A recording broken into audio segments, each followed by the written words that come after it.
नमस्कार साथियों, स्वागत है आप सभी का SCT एकेडमी पर। आज जो हम लोग पेपर करेंगे वो पेपर है आपका 4 जनवरी 2022 का। इसमें हम लोग अभी EVS और हिंदी विषय का डिस्कशन करेंगे।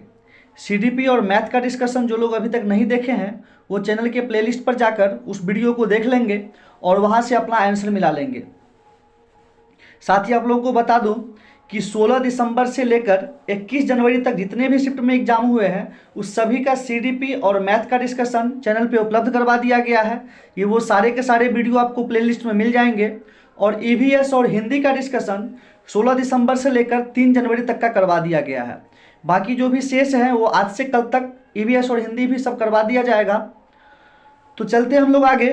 तो साथियों, जिनका भी 4 जनवरी 2022 को एग्ज़ाम था वो लोग जल्दी जल्दी अपना सेट निकाल करके आंसर मिलाएंगे और वीडियो को ज़्यादा से ज़्यादा शेयर करेंगे ताकि सभी संबंधित अभ्यर्थियों का फ़ायदा हो सके। तो चलते हैं हम लोग EVS पे। ये सब आपका हो चुका है। ये रहा आपका EVS।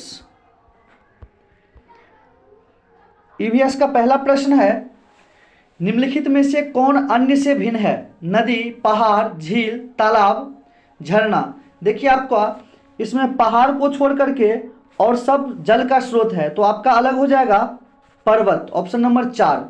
देखते हैं अगले प्रश्न को।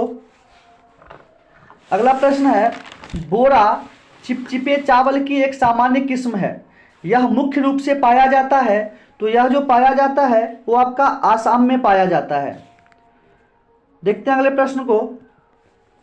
अगला प्रश्न है, EVS की कक्षा में निम्नलिखित में से किस एक को कम किया जाना चाहिए? कथा, स्वतंत्र वाद विवाद, विवरण, चित्र पठन। देखिए स्वतंत्र वाद विवाद और चित्र पठन तो होगा ही, कथा कहानियों का भी उपयोग किया जाता है, विवरण व्याख्या आपका निगेटिव जाता है। सही उत्तर हो जाएगा ऑप्शन नंबर 3। चलते हैं आगे। अगला प्रश्न है, निम्नलिखित में से कौन सा प्राथमिक स्तर पर पर्यावरण अध्ययन के उद्देश्य हो सकते हैं?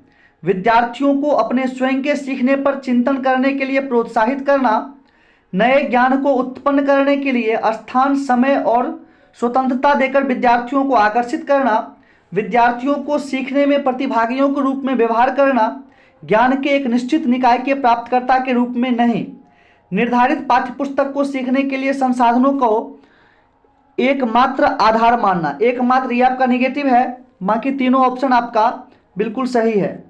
आपका ये गलत है, बाकी तीनों सही है, अर्थात ऑप्शन हो जाएगा और आंसर हो जाएगा A, B और C। देखते हैं अगले प्रश्न को। प्राथमिक स्तर पर पर्यावरण अध्ययन के संबंध में निम्नलिखित में से कौन सा कथन सत्य है? कक्षा 3 से 5 तक पर्यावरण अध्ययन एक विषय के रूप में विज्ञान, सामाजिक विज्ञान और पर्यावरण शिक्षण की अवधारणाओं और मुद्दों को एकीकृत करता है। बिल्कुल सत्य है।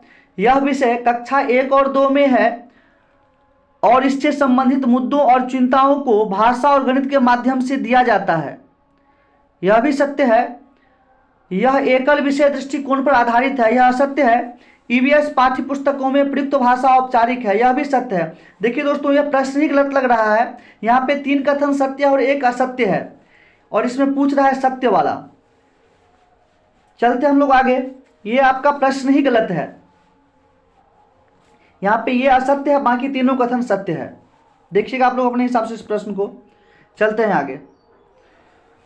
पौधे का वह भाग जो दांत दर्द के उपचार के लिए उपयोग किया जा सकता है? अफीम के बीज, लौंग, सौंफ, मेथी। बिल्कुल आसान सा प्रश्न है, इसका उत्तर होगा लौंग। चलते हैं आगे। प्राथमिक स्तर पर EVS सीखने के लिए वास्तविक चुनौती रटकर सीखना है, अवधारणाओं का विवरण है, परिभाषाएं और जानकारी है, विद्यार्थियों के लिए खुद को व्यक्त करने के अवसर हैं। आपका सही उत्तर हो जाएगा ऑप्शन नंबर 4। देखते हैं अगले प्रश्न को। ट्रेन टिकट पर PNR दर्शाता है। PNR का मतलब होता है पैसेंजर नेम रिकॉर्ड, यात्री का नाम रिकॉर्ड। आपका सही उत्तर हो जाएगा ऑप्शन नंबर 4। देखते हैं अगला। EVS में प्रामाणिक एवं सार्थक शिक्षण दिया जा सकता है।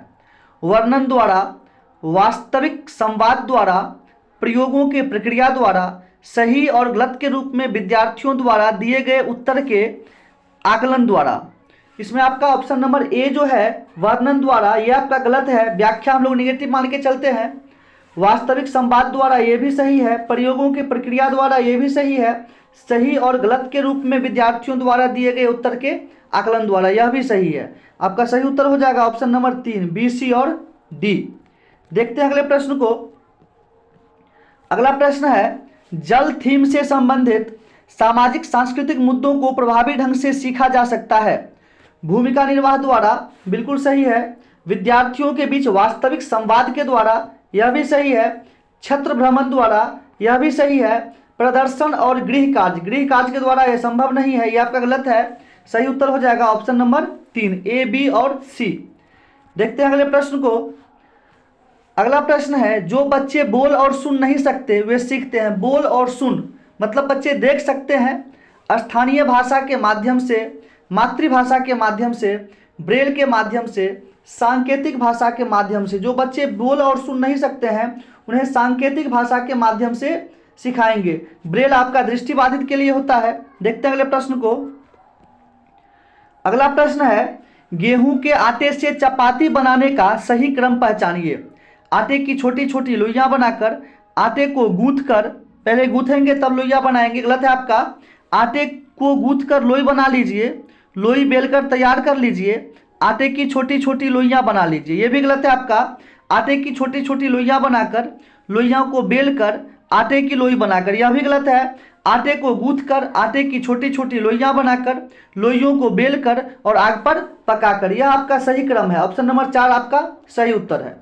देखते हैं अगले प्रश्न को।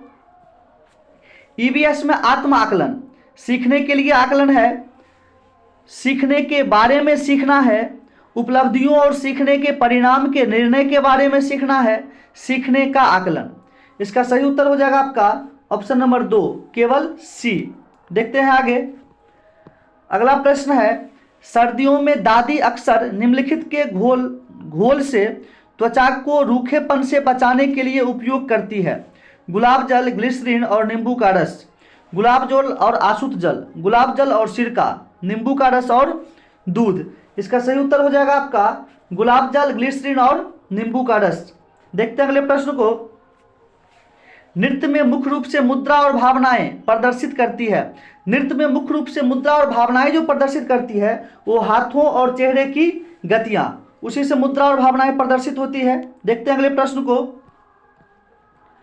अगला प्रश्न है, यात्रा थीम के मुद्दे केवल विद्यार्थियों के लिए सार्थक हो जाते हैं यदि शिक्षकों द्वारा प्रदर्शनों को दिखाया जाता है, मुद्दों के आसपास बहस आयोजित की जाती है, विद्यार्थियों को श्रव्य दृश्य दिखाकर, थीम आधारित वर्कशीट विद्यार्थियों को देकर। इसमें आपका सबसे जो बेस्ट ऑप्शन है वो है विद्यार्थियों को श्रव्य दृश्य दिखाकर, ऑप्शन नंबर 3। चलते हैं अगले प्रश्न पे। अगला प्रश्न है, एक छोटे से पेड़ या झाड़ी की शाखा से लटकने वाला घोंसला बनाने वाला पक्षी है। वो पक्षी है आपका सूर्य पक्षी। चलते हैं आगे। निम्नलिखित में से कौन सा एक स्थान केरल में है? कोझिकोड, मालाखेड़ा, वलसाड, उडुपी। केरल में जो आपका स्थान है वह है कोझिकोड। देखते हैं अगला प्रश्न। Learning of EVS is based on the principle of complex to simple, abstract to concrete, simple to complex, global to local. आपका सही उत्तर हो जाएगा सिंपल टू कॉम्प्लेक्स, सामान्य से जटिल की ओर। देखते हैं अगले प्रश्न को। अगला प्रश्न है, मिट्टी के बर्तनों को मजबूत बनाया जाता है जलाने से, गलाने से, भूनने से, बेक करके। सही उत्तर हो जाएगा आपका जलाने से। चलते हैं आगे। मगरमच्छ मुख्य रूप से शिकारियों द्वारा मारे जाते हैं, त्वचा के लिए, खुशबू के लिए, दांतों के लिए, सींगों के लिए। तो इसका जो शिकार होता है वो इसके त्वचा के लिए होता है, ऑप्शन नंबर 1। देखते हैं अगला प्रश्न। गांव का नाम वहां उगने वाले कई खेजड़ी पेड़ों के कारण पड़ा। इस गांव के लोग पौधों, पेड़ों और जानवरों की बहुत देखभाल करते हैं। भारत में यह गांव है खेजरली गांव, जोधपुर में है, राजस्थान। चलते हैं आगे। अगला प्रश्न है आपका, ईवीएस पाठ्य पुस्तकों में शामिल है। ईवीएस सीखने के लिए वास्तविक कहानियाँ, कथाएं और वास्तविक घटनाएं, क्योंकि वे सूचना और सीखने का एक समृद्ध स्रोत है। वे विद्यार्थियों, शिक्षकों और समुदाय को प्रेरित करते हैं। वे हमें उन अनुभवों को फिर से देखने का अवसर प्रदान कर सकते हैं जिससे हम परिचित हैं। वे शिक्षकों के लिए ईवीएस के शिक्षण शास्त्र को आसान बनाते हैं। इसका सही उत्तर हो जाएगा आपका ऑप्शन नंबर 3, ए, बी और सी। देखते हैं अगले प्रश्नों को। प्राथमिक स्तर पर ईवीएस के पाठ्यक्रम में निम्नलिखित में से किस थीम में उप थीम शामिल है?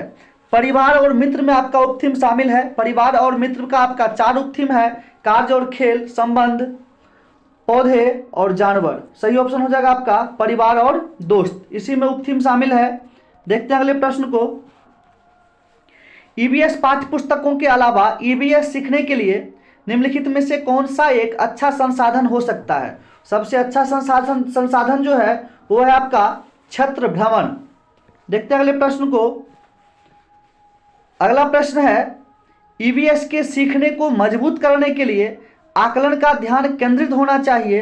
अनौपचारिक सीखने पर, सीखने के रूप में सीखने पर, सीखने के लिए।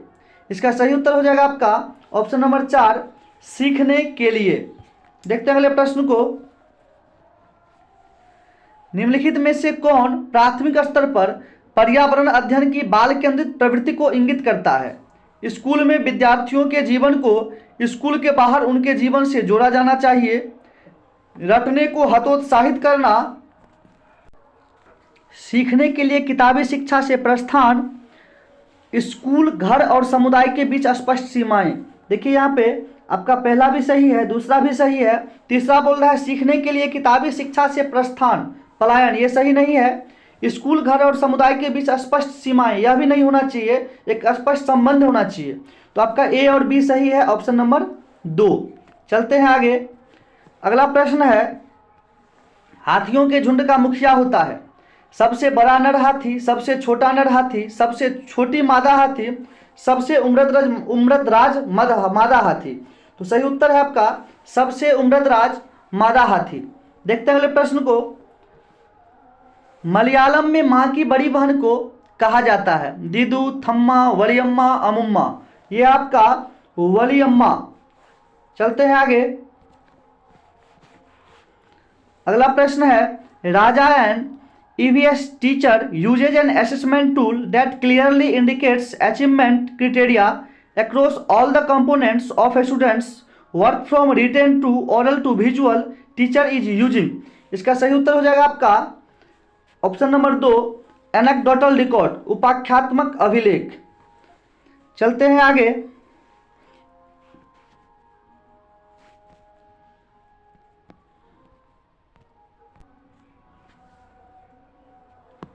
अगला सेक्शन है हिंदी।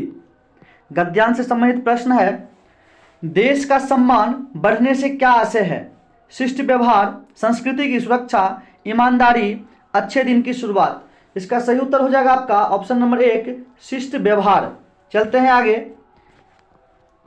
अगला प्रश्न है, गद्यांश नहीं पढ़ सकते हैं, काफ़ी ज़्यादा टाइम लगेगा, बिल्कुल इजी गद्यांश है आपका। इधर की उधर लगाने का अर्थ है बातें बताना, हेरा फेरी करना, चुगली करना, आदान प्रदान करना। इसका सही उत्तर होगा आपका ऑप्शन नंबर 2, हेरा फेरी करना। देखते हैं अगले प्रश्न को। अगला प्रश्न है, गद्यांश के अनुसार असली गड़बड़ है कमियों को उजागर करना, शिष्ट आचरण करना, दूसरे देशों की जानकारी रखना, केवल निंदा करना, सही व्यवहार ना करना। आपका सही उत्तर हो जाएगा ऑप्शन नंबर 4, केवल निंदा करना, सही व्यवहार ना करना। देखते हैं अगले प्रश्न को। अगला प्रश्न है, लेखक की दृष्टि में सर्वाधिक महत्वपूर्ण है देश की श्रेष्ठता एवं प्रतिष्ठा, अपने देश की दूसरे देश से तुलना करना, शिष्ट व्यवहार की अनदेखी करना, राष्ट्रीय संस्कृति की उपेक्षा करना। आपका सही उत्तर हो जाएगा ऑप्शन नंबर 1, देश की श्रेष्ठता एवं प्रतिष्ठा। चलते हैं आगे। अगला प्रश्न है, संस्कृति का संधि विच्छेद क्या है? कई बार उदाहरणों में हमने आपको बतलाया है, समजोड़ कृति। आपका सही उत्तर हो जाएगा ऑप्शन नंबर 2। चलते हैं आगे। हमारी हीनता और श्रेष्ठता का संबंध किससे जुड़ा है? देश की हीनता और श्रेष्ठता, कोई हीन या बुरा काम, शिष्ट व्यवहार के विपरीत आचरण, देश की प्रतिष्ठा। आपका सही उत्तर हो जाएगा देश की हीनता और श्रेष्ठता से, ऑप्शन नंबर 1। चलते हैं आगे। अगला प्रश्न है, शिष्ट व्यवहार का उदाहरण है वचन न निभाना, अपशब्दों का प्रयोग करना, कूड़ा बाहर फेंकना, समय का पाबंद होना। ऊपर का तीनों आपका शिष्ट नहीं अपशिष्ट व्यवहार का उदाहरण है। 4 नंबर आपका शिष्ट व्यवहार का उदाहरण है समय का पाबंद होना। चलते हैं आगे। यह सब हम अपने मन से नहीं बतला रहे हैं, आपके गद्यांश में लिखा हुआ है। प्रत्यय की दृष्टि से भिन्न शब्द की पहचान अंकित कीजिए। प्रत्यय की दृष्टि से मधुरता में ता प्रत्यय है, प्रभुता में भी ता प्रत्यय लगा है, हीनता में भी ता प्रत्यय है, मगर आपके राष्ट्रीय में ई प्रत्यय लगा हुआ है, तो अन्य से भिन्न आपका हो जाता है राष्ट्रीय। चलते हैं आगे। अगला प्रश्न है, श्रेष्ठता से तात्पर्य है शुद्धता, उत्कृष्टता, स्वीकृति, सम्मान। श्रेष्ठता से तात्पर्य है उत्कृष्टता। देखते हैं अगले प्रश्न को। अगला प्रश्न आपका पद्यांश से है।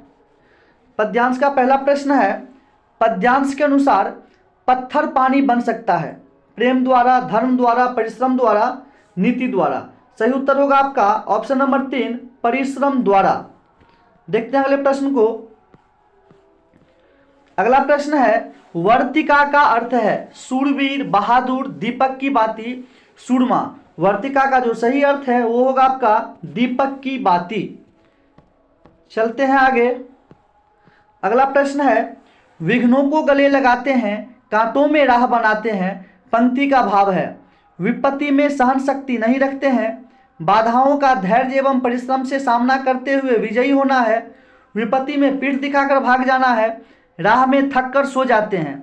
आपका सही उत्तर होगा ऑप्शन नंबर 2, बाधाओं को धैर्य एवं परिश्रम से सामना करते हुए विजयी होना है। चलते हैं आगे। अगला प्रश्न है, कवि के अनुसार मनुष्यों में गुण किस प्रकार छिपे रहते हैं? मेहंदी में जैसे लाली हो, पूरब में जैसे सूरज हो, प्रकृति में हरियाली हो, सागर में पत्थर। इसका सही उत्तर हो जाएगा ऑप्शन नंबर 1, मेहंदी में जैसे लाली हो। जिस प्रकार मेहंदी का लाली बाहर से नहीं दिखता है, उसी प्रकार मनुष्य का गुण बाहर से नहीं दिखता है, वो छिपा रहता है। चलते हैं अगले प्रश्न पे। अगला प्रश्न है, पांव उखड़ना मुहावरे का सही अर्थ है पैरों पर खड़ा होना, पैरों से ताकत लगाना, ठनक जाना, हिम्मत हारना। इसका सही उत्तर होगा आपका हिम्मत हारना। देखते हैं अगला प्रश्न को। अगला प्रश्न है, रोशनी का विलोम शब्द है। बिल्कुल इजी प्रश्न है, इसका सही उत्तर होगा आपका अंधेरा। देखते हैं अगला प्रश्न का। अगला प्रश्न हमारा शिक्षण से है, थोड़ा जूम कर लेते हैं इसको। कक्षा में चर्चा के दौरान कक्षा 5 की एक विद्यार्थी भ्रष्टाचार के कारणों पर अपना दृष्टिकोण प्रस्तुत करती है। इसी दौरान ना तो वह दूसरों के विचारों से सहमति प्रकट कर रही है और ना ही वह दूसरों के नज़रिए से विषय वस्तु को देखने की कोशिश कर रही है। पियाजे के अनुसार वह किस प्रकार के भाषण में शामिल है? आत्मकेंद्रित भाषण, सामाजिक भाषण, व्यक्तिगत भाषण, निजी भाषण। इसका सही उत्तर हो जाएगा आपका ऑप्शन नंबर 1, आत्मकेंद्रित भाषण। चलते हैं आगे। अगला प्रश्न है, कुल भौतिक प्रतिक्रिया में किसकी केंद्रीय भूमिका होती है? शिक्षक की, अभिभावक की, परिवार की, विद्यार्थी की। इसका सही उत्तर है आपका ऑप्शन नंबर 4, विद्यार्थी की। देखते हैं अगला प्रश्न, समग्र भाषा उपागम में भाषा अधिगम के लिए एक उपकरण के रूप में क्या प्रयोग किया जाता है? क्रिया, साहित्य, बाल कविताएं, खिलौने। इसका सही उत्तर होगा आपका बाल कविताएं। देखते हैं अगले प्रश्न को। पियाजे के अनुसार भाषा का विकास डैश से डैश तक होता है। इसका सही उत्तर होगा आपका आत्मकेंद्रित से सामाजिक तक, ऑप्शन नंबर 3। चलते हैं आगे। अगला प्रश्न होगा, राष्ट्रीय पाठ्यचर्या रूपरेखा 2005 के आधार पर पठन कौशल से क्या ऑप्शन है शुद्ध उच्चारण करना, अक्षरों को पढ़ना, समझ के साथ पढ़ना, कठिन वाक्यों को पढ़ना। आपका सही उत्तर हो जाएगा समझ के साथ पढ़ना। देखते हैं अगले प्रश्न को। अगला प्रश्न है स्टीफन क्रेसन के अनुसार कौन सी अचेतन प्रक्रिया है? तो इसका सही उत्तर हो जाएगा आपका ऑप्शन नंबर 2 अर्जन। देखते हैं नेक्स्ट प्रश्न को। भाषा की पाठ्य पुस्तक का शैक्षिक पक्ष क्या है? पुस्तक की वर्तनी, पुस्तक में चित्रों का स्थान, विषय वस्तु का चयन, वर्तनी एवं चित्र सज्जा के साथ उत्तम विषय वस्तु। तो इसका सही उत्तर हो जाएगा ऑप्शन नंबर 3 विषय वस्तु का चयन। देखते हैं अगले प्रश्न को। अगला प्रश्न है विद्यार्थियों को दी जा रही गतिविधियों पर विचार करें। निम्नलिखित में से कौन सी गतिविधि संप्रेषण कौशल विकसित करने के लिए आप अपनाना चाहेंगे? वह एक अभिनेता डैश है। सप्ताहांत पर मैं सुबह जा रहा हूं, फिर मैं शाम 5 बजे तक वापस। देखिए संप्रेषण के लिए इस प्रकार के प्रश्नों का हम लोग चयन नहीं कर सकते हैं, यह आपका क्लोज टेस्ट में आता है। संप्रेषण के लिए ये दोनों ही गलत है। अपने मित्र से पूछें कि वह सप्ताहांत में कहाँ जाना पसंद करता है, यहाँ पे बातचीत है, ये आपका होगा। अपने सहपाठी से उन 2 बिंदुओं के बारे में पूछें, यहाँ भी बातचीत करना है, ये कथन भी आपका सही है। अर्थात आपका हो जाएगा ऑप्शन नंबर 4, 3 और 4 दोनों सही है। देखते हैं अगले प्रश्न को। अगला प्रश्न है जीन पियाजे के सिद्धांत के अनुसार विद्यार्थियों को व्याकरणिक संरचनाओं को समझाने के लिए भाषा शिक्षक को क्या करना चाहिए? समृद्ध लिखित सामग्री प्रदान करें और विद्यार्थियों को विभिन्न संरचनाओं की खोज करने दें। विद्यार्थियों को अधिक से अधिक व्याकरणिक अभ्यास करने के लिए दें। विद्यार्थियों को पुस्तक से संरचनाओं को याद करने के लिए कहें, यह तो बिल्कुल नहीं होगा। विद्यार्थियों को विभिन्न संरचनाओं पर कोई एक प्रदत्त कार्य दें। आपका सही उत्तर हो जाएगा ऑप्शन नंबर 1। चलते हैं अगले प्रश्न पे। पियाजे के अनुसार भाषा अर्जन की प्रक्रिया है साहचर्यजन्य, सुमेलन, युक्तिजन्य, सामाजिक। सही उत्तर होगा आपका साहचर्यजन्य। देखते हैं अगले प्रश्न को।